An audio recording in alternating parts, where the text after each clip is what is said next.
Howdy, this is Bobcat Jack, and today's video is a bit of a surprise to me. These mounds of dirt by my feet, these were what I thought was a failed experiment.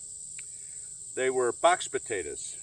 I had a bag of potatoes that was given to me by a friend. They had gone bad. They were, growing into that plastic mesh. They were sprouting, and she gave them to me to see if I could do anything with them.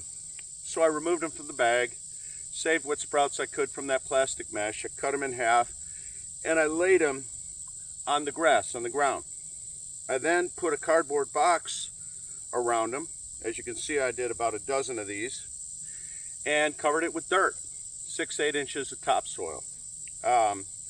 With the box, it was completely exposed to the ground, and the top was open, so it was really just the four sides, and I had removed all the plastic because I didn't want that stuff soaking in the soil. So the tape, I removed that.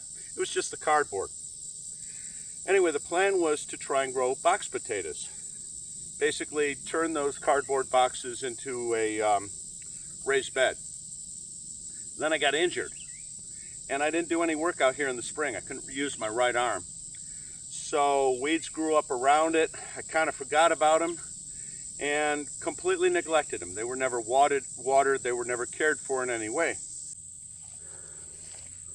This here was the first dirt pile that surprised me by having actual potatoes in here, real good to eat.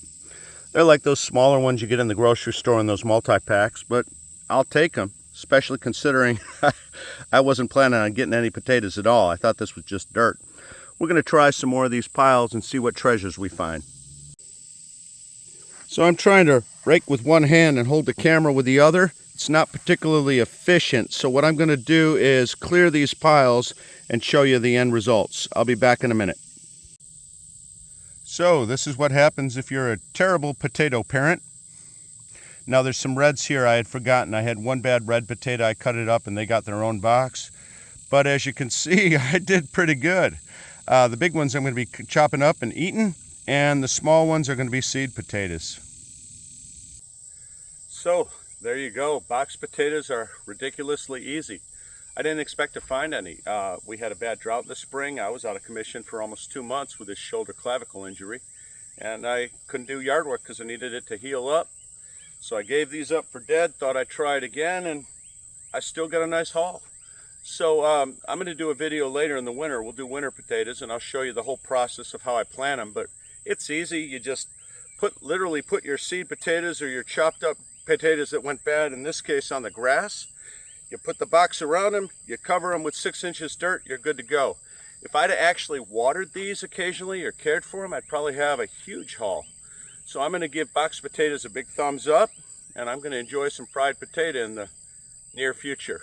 Also, I had somebody joking about my wet t-shirt look. Just for the record, I'm doing real yard work. I raked up, I harvest potatoes. It's really hot in Georgia in July. This is sweat, I promise. I'm not trying to be cheesy. Thank you.